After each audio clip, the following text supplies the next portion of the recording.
अब next topic जो है वो हमारा प्रोटोजोन डिजीजेज है। प्रोटोजोन डिजीज में सबसे पहले हम पढ़ेंगे मलेरिया, उसके बाद पढ़ेंगे अमीबिक डिसेंट्री और अमीबायासिस। तो सबसे पहले पढ़ेंगे malaria. Malaria is very famous, सबको इसका प्रोटोजोन पैरासाइट पता होगा, विच इज प्लाज्मोडियम। तो इट्स पैथोजन और positive agent will be Plasmodium वाइवम। वैसे तो there are other species also which causes malaria, so Plasmodium वाइवम, Plasmodium malariae and Plasmodium falciparum.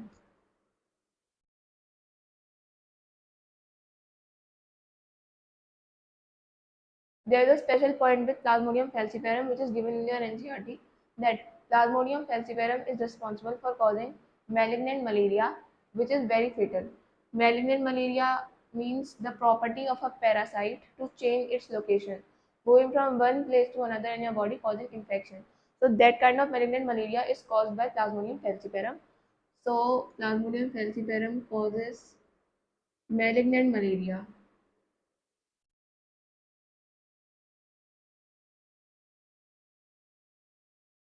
This should be remembered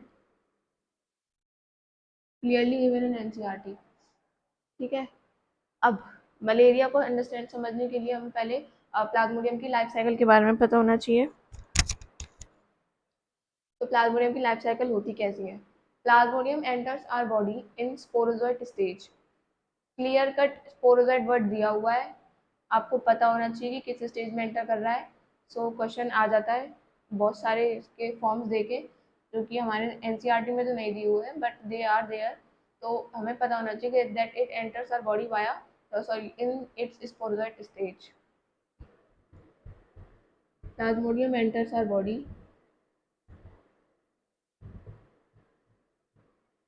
in sporozoite stage.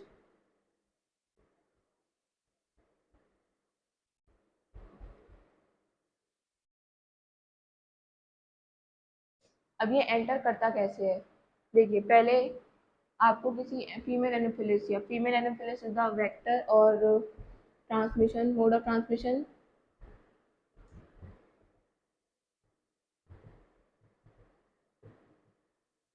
Mode of transmission is female Anopheles mosquito.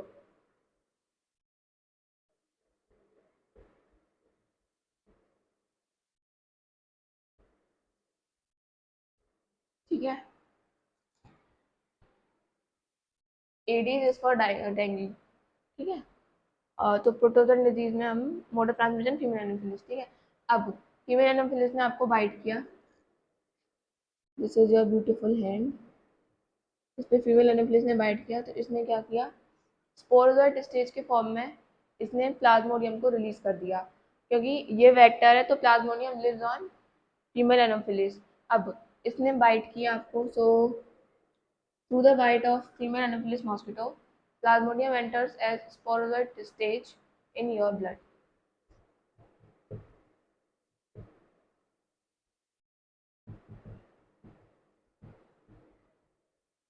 Plasmodium enters into blood in sporozoite stage.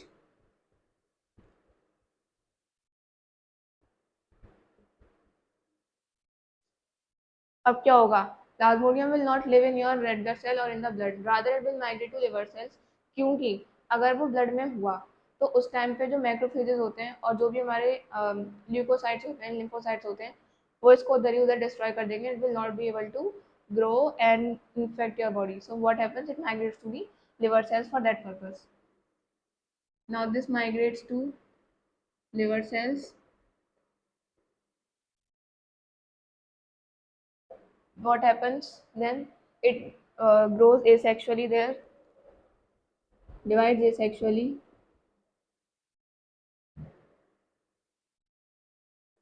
कौन सा fission होता है इनमें? Multiple fission होता है asexually में, multiple fission.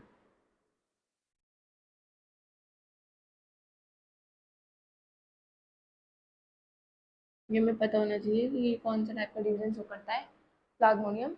वहाँ पे एसेक्सुअली डिवाइड करके what it starts to do, it starts busting the liver sales.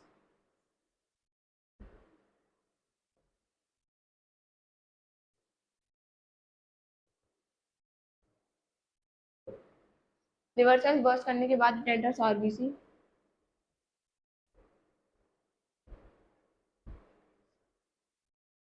Their tooth divides asexually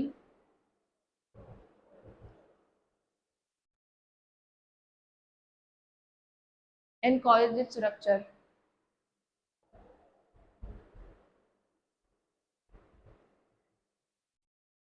Rupture of RBC is concerned with the release of a certain chemical which is called hemozoin. So hemozoin जैसे आपकी body में release हो जाता है, so it causes recurrent fever and chills for 3 to 4 days तक recurrent chills and fevers cause होते हैं in malaria because of the release of a chemical or toxin which is called hemozoin.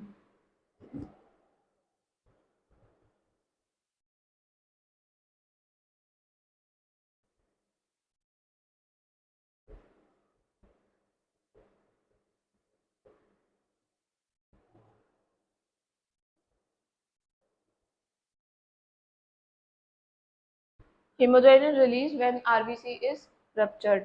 अब hemozoin की वजह से recurrent fever and chills होगा for 3 to 4 days.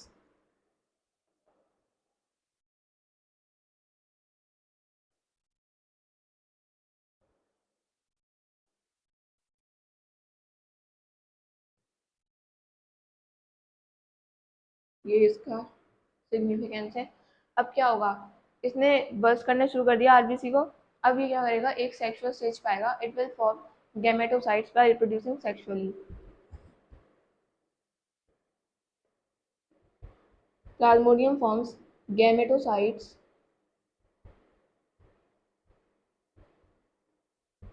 in RBC through sexual reproduction. Gametocytes बन के अब हमारे ब्लड में स्टोर्ड है। अब क्या होगा, when another female Anopheles mosquito bytes the infected human, then these gametocytes are transported or transmitted to the anopheles mosquito. So when anopheles bites,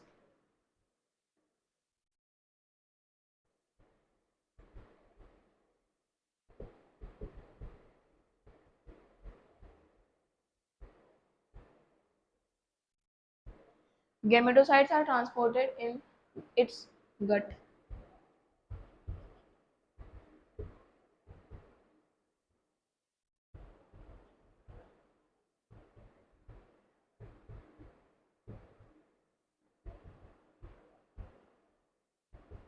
gametocytes mosquito के गट में चले गए हैं। अब वहाँ पे ये फर्टिलाइजेशन शो करेंगे। Fertilisation of gametocytes in mosquitoes guts.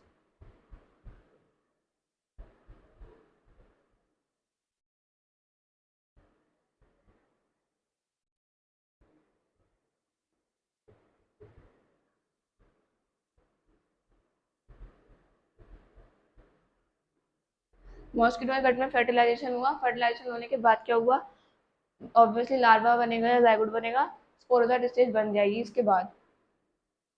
अब जो फर्टिलाइजेशन से स्पोरोजाइट बना, उसने क्या किया, the sporozoites are migrated to the salivary gland. Gut से माइग्रेट होके अब मॉस्किटो के सलाइवरी ग्लैंड में जाके ये स्पोरोजाइट लार्वा स्टोर हो जाएंगे। और अब जब भी जो ये एनोफिलिस है अगर दूसरे ह्यूमन को बाइट करती है, तो यही सेम स्पोरोजाइट अब उसके ब्लड में एंटर कर जाएंगे। Again the same cycle will continue. So after fertilization of gametocytes, sporozoites are formed which are going to migrate into the salivary gland. Sporozoites formed migrate to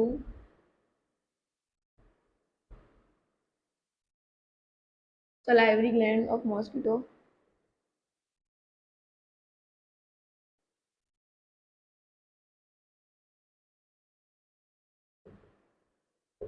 और वहाँ से ही वापस infection का सोर्स सर्व करेंगे। ठीक है, तो 1 सेकेंड में एक बार समराइज कर देती हूँ। आपके ब्लड में फीमेल एनोफिलिस ने बाइट किया आपको, तो आपके ब्लड में स्पोरोजाइट स्टेज में आ गए प्लाज्मोडियम। उसके बाद ये माइग्रेट करे लिवर सेल्स में, क्योंकि अर्ली स्टेज में अगर मैक्रोफेजेस के थ्रू ही डिटेक्ट हो गए या लिम्फोसाइट्स के थ्रू डिटेक्ट हो गए, so they will be killed, they will not be able to grow in your body. Liver cells को बस्ट कर दिया उन्होंने ग्रो कर करके, उसके बाद आरबीसी में एंटर किए, आरबीसी में ग्रो करे, आरबीसी को बस्ट किया, then there is a release of chemical called hemozoin. Hemozoin is going to cause fever and chills for 3 to 4 days which are recurrent continuously. उसके बाद इन्होंने सेक्सुअल स्टेज फॉर्म करी in the RBC which is gametocytes. अब gametocytes को फिर से किसी in fact किसी फीमेल एनोफिलिस मॉस्किटो ने जब ह्यूमन को इंजेक्ट किया, सॉरी जब ह्यूमन को बाइट किया, तो जो गैमेटोसाइट्स बने थे ये उसके फीमेल एनोफिलिस के गट में चले गए। वहां पर इन्होंने फर्टिलाइजेशन किया। फर्टिलाइजेशन के बाद जो स्पोरोजाइट बना वो फीमेल एनोफिलिस के सलाइवरी ग्लैंड में जाके स्टोर हो गया and again it will serve as a source of infection for some other human. तो ये थी कहानी हमारे मलेरिया की।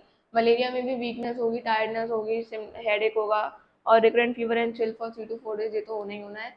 तो you will serve weakness, RBC count decrease हो जाएगा। आप देख सकते हैं यहाँ से आरबीसी को हम बस्ट करने काफ़ी ज़्यादा, तो आरबीसी काउंट डिक्रीज हो जाएगा। Presence of haemoglobin in the blood will also detect malaria, that you are suffering from malaria. So that's all about malaria. The next we'll discuss about amoebiasis or amoebic dysentery. What is the pathogen or causative agent? It would be a protozoan. So its name is Entamoeba histolytica. This is the pathogen or causative agent for amoebiasis. What is the mode of transmission or vector?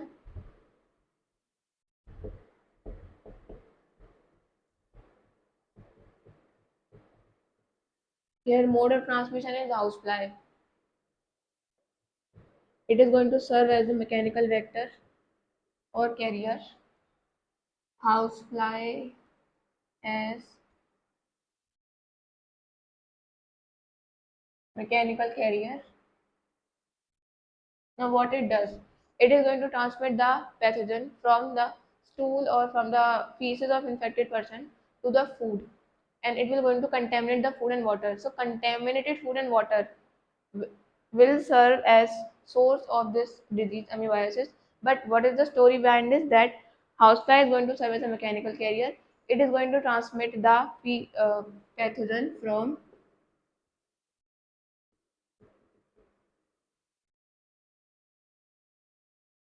the feces of infected person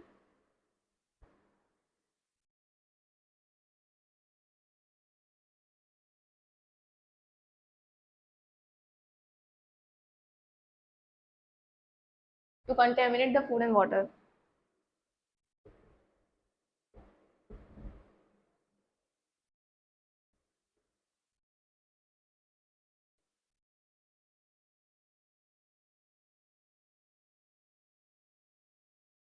So this is going to be the mode of transmission for amoebiasis. Now what about the symptoms of this diseases?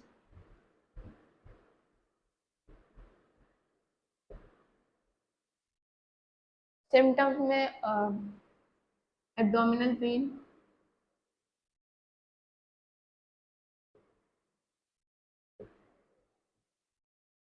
constipation,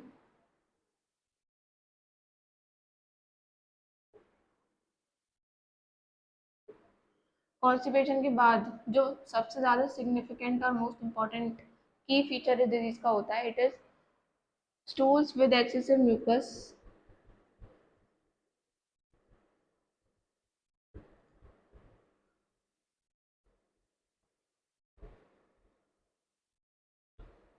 and blood clots.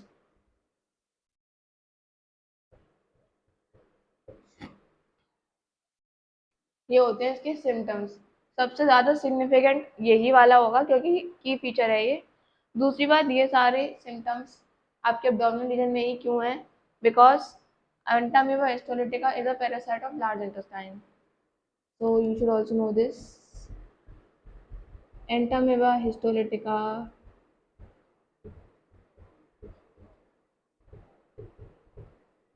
is a parasite of large intestine.